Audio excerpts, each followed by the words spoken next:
নমস্কার, জিও বাংলা চ্যানেলে আপনাদের সকলকে স্বাগত। এই মুহূর্তে ইরানের মধ্যে আমেরিকাকে নিয়ে হচ্ছেটা কি, নানান ধরনের ভিডিও, নানান ধরনের ছবি কিন্তু সকলের সামনে আসতে চলে গেছে। ইউএসের পতাকা দেখতে পাচ্ছেন কিভাবে জ্বালিয়ে পুড়িয়ে দিচ্ছে ইরান, এই মুহূর্তে কিন্তু দেখা যাচ্ছে। ভিডিওতে দেখা যাচ্ছে একাধিক তথ্য কি উঠে আসছে, তারা ডাইরেক্ট সরাসরি ইরানের সাধারণ মানুষ সরাসরি এবার আমেরিকার ডোনাল্ড ট্রাম্পকে টার্গেট করে নিল। তাদের একটাই কথা, লাস্ট টাইম গুলি লাগতে গিয়ে তুমি বেঁচে গেছো, এবার কিন্তু চান্স হারাবে না, এরকম ধরনের কিন্তু তথ্য, এরকম ধরনের স্লোগান কিন্তু ইরানে থেকে দেওয়া হচ্ছে। এবং এই যে আমেরিকার নানান ধরনের অ্যাক্টিভিটি এবং আমেরিকার নানান ধরনের হুমকি, যুদ্ধ করার হুমকি, এই নিয়ে ইরানের সাধারণ মানুষ, লাখ লাখ মানুষ ইরানের গভর্নমেন্টের সাপোর্টে, মানে আয়াতুল্লাহ খামেনি যে সুপ্রিম লিডার আছে, ইনার সাপোর্টে ইরানের সাধারণ মানুষ কিন্তু রাস্তায় নেমে কিন্তু প্রোটেস্ট করছে ডোনাল্ড ট্রাম্পের এগেনস্টে। এবং তাদের বক্তব্য একটাই, একবার তুমি নিশানা বানিয়ে দেখো ইরানকে, আমরা তোমাকে নিশানা করব, এরকম নানান ধরনের টুইট করছে তারা। আর এরই মাঝে একটা বড় ঘটনা দেখা গেল, দেখতে পাচ্ছেন যে কি বলছে, সেটা বলছে this time it will not miss the target. দেখতে পাচ্ছেন কোন লেভেলে কিন্তু ইরানের মানুষ আমেরিকার বিরুদ্ধে নেমে গেল। আর এরই মাঝে দেখা গেল যে একটা বড় টুইট কিন্তু সামনে চলে আসলো। এই টুইটটা হচ্ছে ইরানের যে অ্যাম্বাসি আছে ভারতে, ওনারা টুইট করেছেন এবং এই টুইট করে এখানে নানান ধরনের কথাবার্তা বলেছেন। এরা এই বক্তব্য হচ্ছে, এই টুইটের মেন যে বিষয়বস্তু সেটা হচ্ছে যে ইরান বলছে যেসব দেশ এখনো পর্যন্ত ইরানকে দেখে চুপ রয়েছে, ভেবো না তোমরা কালকে তোমার দেশকে আক্রমণ করবে না আমেরিকা। কারণ সব থেকে যে বড় বিষয় যে আপনারা জানেন, যে দেখতে পাচ্ছেন United state against the existing global order থেকে বেরিয়ে গেছে। 66 ইউএন থেকে কিন্তু বেরিয়ে গেছে। ইউনাইটেড নেশন সিকিউরিটি কাউন্সিল থেকে যেভাবে আমেরিকা বেরিয়ে গেল, তাতে আমেরিকা গোটা বিশ্বকে নিজের দাপট দেখিয়ে, ভয় দেখিয়ে নিজের শাসন চালানোর চেষ্টা করছে আমেরিকা, এমনটাই তাদের বক্তব্য। যারা আজকে সাইলেন্ট আছে, এখানে দেখছিলাম ওয়ার্ডটা কোথায় গেল, যারা আজকে সাইলেন্ট আছে, আমি দেখছিলাম সাইলেন্ট শব্দটা আমি দেখছিলাম, ভীষণ গুরুত্বপূর্ণ জায়গা। যাই হোক, যারা আজকে সাইলেন্ট আছে, যারা বলতে গেলে যে সমস্ত দেশ আজকে চুপচাপ রয়েছে, সাইলেন্ট রয়েছে, কাল তোমাদের যে নাম্বার আসবে না, এটা কি ডোনাল্ড ট্রাম্প বলে দিয়েছে? আজকে তুমি ইকোনমিকের দিক থেকে স্ট্রং, কালকে যে তোমাকে আক্রমণ করবে না আমেরিকা, এটা কিন্তু কোনো যোগসূত্র নয়। কালকে আমেরিকা তোমাকেও আক্রমণ করতে পারে। যেভাবে ইরান ডেভেলপ করছিল, আজকে তেমনটাই ইরানের দিকে আঙুল তুলছে এবং ইরানে দখল করার জন্য এগিয়ে চলেছে কে? ডোনাল্ড ট্রাম্প, এমনটাই কিন্তু বক্তব্য। দেখুন, ইউএস এখন কিন্তু আরো বেশি হিংস্র হয়ে গেছে। কিভাবে বলছি, কারণ দুদিন আগে দেখেছেন যে ভেনেজুয়েলাকে কিভাবে আক্রমণ করলো এবং ভেনেজুয়েলার ভেতরে ঢুকে তার প্রেসিডেন্ট নিকোলাস মাদুরোকে এবং তার স্ত্রীকে বন্দি করে এনে পুরো ভেনেজুয়েলার তেলটা পুরোটাই নিজের ক্যাপচারে করে নিল ডোনাল্ড ট্রাম্প। এইটাই সব থেকে বড় শিক্ষার বিষয়, যে কালকে তোমার দেশ আক্রমণ করবে না। আপনারা হয়তো জানেন কিনা জানি না, আমি গতকালকে দুদিন আগে একটা ভিডিও করেছিলাম গ্রিনল্যান্ডকে নিয়ে। দুদিন আগে জাস্ট, আমার কারণ দুদিন আমি ছুটিতে ছিলাম, ছুটিতে যাওয়ার আগে আমি ভিডিওটা করেছিলাম আপনাদের জন্য। গ্রিনল্যান্ডকে নিয়ে কিন্তু আক্রমণ করেছিল, মানে চিন্তা ভাবনা চলছে। এবার গ্রিনল্যান্ডেরও কিন্তু আশেপাশে পুরো সেনা পাঠিয়ে দিল আমেরিকা, কারণ এবার তার নজর গ্রিনল্যান্ডের দিকে। এই জন্যই বলা হচ্ছে যে আমেরিকার হয়তো এবার নেক্সট টার্গেট হতে পারে ব্রিক্স কান্ট্রিগুলো, ব্রিক্স দেশগুলো। কারণ ডলারের থেকে ব্রিক্স মানে কয়েন এখন উঠছে, ব্রিক্স ডেভেলপ করছে, ডোনাল্ড ট্রাম্পের নজর কিন্তু এইখানেই আসতে পারে। এবার হয়তো তার টার্গেট আসতে পারে সাউথ আফ্রিকা, ব্রাজিল, যেভাবে বিশ্বের বিভিন্ন দেশকে তার মানে সিংহাসন সরকারকে, রানিং সরকারকে তুলে ফেলে দিয়ে নিজের শাসন প্রতিষ্ঠা করার চেষ্টা করছে, তাহলে তার নজর কিন্তু এবার কিন্তু ব্রিক্স কান্ট্রিগুলো হতে পারে। যেভাবে বিশ্বে বিভিন্ন দেশকে আমেরিকা 500% ট্যারিফে ভয় দেখাচ্ছে, স্যাংশন লাগানো ভয় দেখাচ্ছে, তাতে একটা জিনিস কিন্তু ক্লিয়ার, সেটা আমেরিকা সে তার দাপট বজায় রাখার চেষ্টা করছে। এটা কিন্তু পরিষ্কারভাবে কিন্তু উঠে আসছে প্রশ্ন।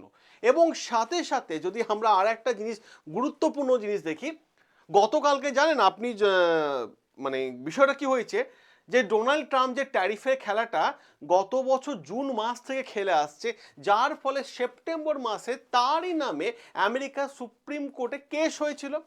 সেই কেসের রায় আসা কথা ছিল গতকাল, সেই কেসের রায় পিছিয়ে গেল।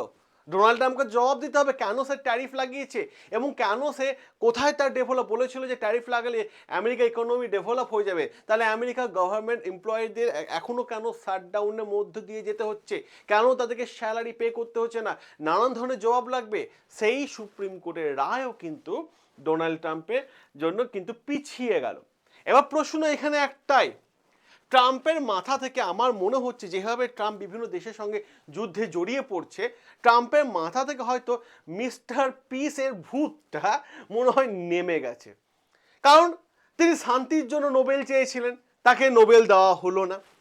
তাহলে এবার সে চাইছে অশান্তি চারিদিকে ফেলিয়ে দেবো, চারিদিকে অশান্তি ছড়িয়ে দেবো, আমাকে শ্রেষ্ঠ হতে হবে, শান্তির জন্য শ্রেষ্ঠ হতে পারলাম না, অশান্তির জন্য শ্রেষ্ঠ হতে হবে, বিশ্বের ইতিহাসে আমাকে শ্রেষ্ঠ একটা সম্রাট হতে হবে, আমেরিকার ইতিহাসে শ্রেষ্ঠ একটা প্রেসিডেন্ট হতে হবে, দেখাতে হবে। আমি 8টা যুদ্ধ থামিয়েছিলাম, তার জন্য শান্তি, নোবেল শান্তি প্রাইজ পুরস্কার পাইনি, এবার আমি 8টা যুদ্ধ করব, তাহলে সবাই আমাকে অশান্তির জন্য চিনে রাখবে, হয়তো এরকমই একটা চিন্তা ভাবনার মধ্যে দিয়ে কিন্তু ডোনাল্ড ট্রাম্প যাচ্ছে। এবং তার জন্য ডোনাল্ড ট্রাম্প একটা বড় টুইট করেছে, জানেন তো, একটা বড় টুইট ডোনাল্ড ট্রাম্পে এসেছে ইরানের মানুষদের জন্য, তার বড় একটা ধামাকা টুইট। কি বলছে টুইটে দেখলে আপনি অবাক হয়ে যাবেন। ইরানে প্রোটেস্টারদের বলছে যে তোমরা প্রোটেস্ট জারি রাখো, যারা দেশভক্তি ইরানের সরকারের এগেনস্টে প্রোটেস্ট করছে তাদেরকে বলছে তোমরা প্রোটেস্ট জারি রাখো। ভাবুন, তাদেরকে বলছে প্রোটেস্ট তোমরা জারি রাখো। কারণ এরকমই ভাবে ভেনিজুয়েলাকে তারা টার্গেট করেছিল, বাংলাদেশকে তারা টার্গেট করেছিল, এখন বলছে কিপ প্রোটেস্টিং। ঠিক আছে, তারপরের লাইনটা দেখলে আপনি অবাক হয়ে যাবেন। ঠিক আছে, সেখানে কি বলছে, টেক ওভার ইউর ইনস্টিটিউশন।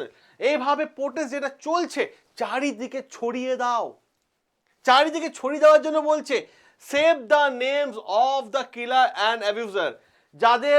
যারা তোমাদের হত্যা করছে তাদের নাম মনে রেখো। ঠিক আছে, they will pay a big price, বড় কিন্তু তাদের কিছু উপহার দিতে হবে বলে দিচ্ছে। Have cancel all meeting with the Iranian official until the senseless killing of protester stop.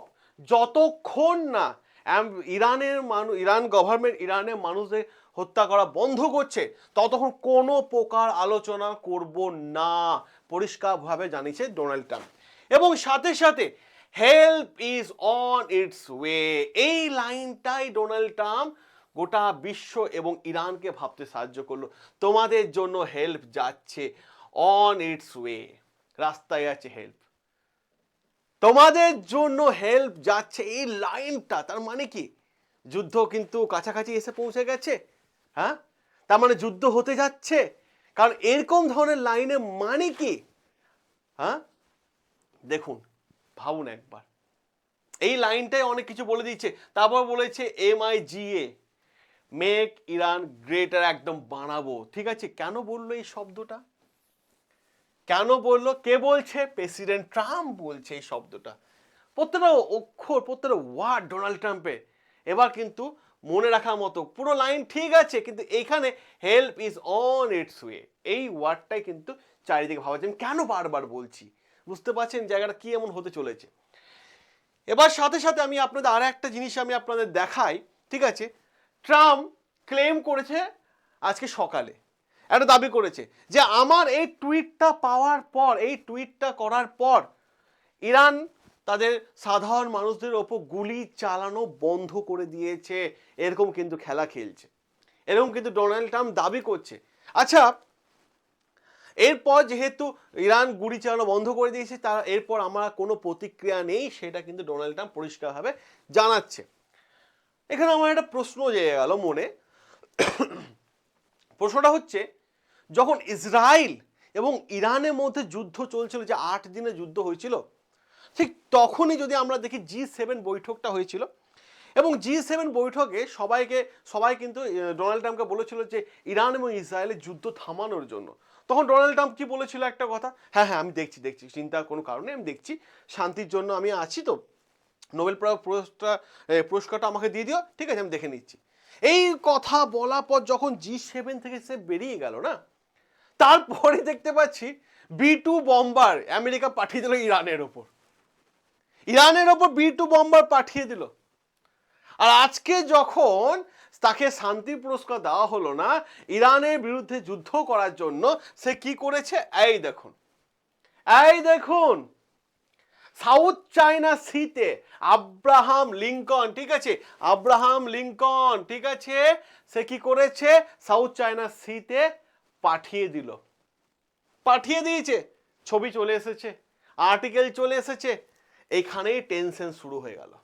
তাহলে এইভাবে ক্যারিবিয়ান সি যখন ভেনিজুয়েলা দখল করতে হবে, তখন ক্যারিবিয়ান সিতেও কিন্তু সে তার মিলিটারি এয়ারবেস সবগুলো কিন্তু ডিপ্লয় করে দিয়েছিল। আজকে সাউথ চায়না সিতেও সে কিন্তু পাঠিয়ে দিল, এবং সাথে সাথে মিডল ইস্টে এবং ইরানের আশেপাশে যত আমেরিকা এয়ারবেস আছে, সমস্ত আমেরিকা সেনাদেরকে বলে দিয়েছে যে তোমরা অ্যাক্টিভ হয়ে যাও।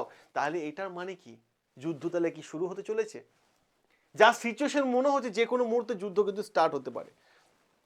আচ্ছা, এবার প্রশ্ন হচ্ছে, যদি ইরান এবং আমেরিকার যুদ্ধ শুরু হয়, তাহলে রাশিয়া এবং চীন কোন দিকে? এখানে আমি আপনাদেরকে এমন একটা ডেটা দেব না, দেখলে অবাক হয়ে যাবেন। এই দেখুন ডেটা কি বলছে, jet enter Iran close airbase from China থেকে একটা জেট কি করেছে, ইরানের মধ্যে গেছে, যেটা রাডারে কিন্তু ধরা পড়েছে। তাহলে চীন কি অস্ত্র পাঠিয়ে দিল? এই আর্টিকেলটা তো অনেক কিছু ভাবাচ্ছে, ভাবিয়ে দিচ্ছে, তাই না? চীন কি অস্ত্র পাঠিয়ে দিল ইরানে, যাও আমেরিকা আক্রমণ করলো, তুমিও পাল্টা আক্রমণ করো? এটা কিন্তু বড় প্রশ্ন। সাথে সাথে যদি আমরা দেখি আরো একটা গুরুত্বপূর্ণ জায়গা, সেটা হচ্ছে যে তুর্কি মিডিয়া একটা নিউজ প্রকাশ করেছে, আমি নিউজটা আনতে ভুলে গেলাম, আমি অ্যাড করতে ভুলে গেলাম। তুর্কি মিডিয়ার নিউজ প্রকাশ করেছে, সেখানে বলেছে জার্মানি, ফ্রান্স, ইটালি, ইন্ডিয়া সবাই বলেছে যে তোমরা ইরান ছেড়ে নিজের দেশে চলে যাও, নিজের দেশে চলে যাও। তাহলে মনে হচ্ছে হয়তো আজ রাতের মধ্যে বা এক সপ্তাহের মধ্যে কিন্তু বড় একটা যুদ্ধ কিন্তু দেখা যাচ্ছে, কারণ সাউথ চায়না সিতে আব্রাহাম লিঙ্কনকে আমেরিকা পাঠিয়ে দিয়েছে। এরপর আপনাদের এই বিষয়টা নিয়ে কি রায়, আপনারা অতি অবশ্যই কমেন্ট বক্সে জানাবেন। আর একটা কথা বলবো, সকলে চ্যানেলটাকে সাবস্ক্রাইব করে নেবেন, ভালো লাগলে অতি অবশ্যই লাইক করবেন। সকলে ভালো থাকবেন, সুস্থ থাকবেন, দেখা হবে জিও বাংলা চ্যানেলে আপনাদের সাথে প্রত্যেকটা দিন, প্রত্যেকটা মুহূর্ত, প্রত্যেকটা আপডেট নিয়ে। সকলে দেখা ভালো হবে, সুস্থ থাকবেন, টাটা।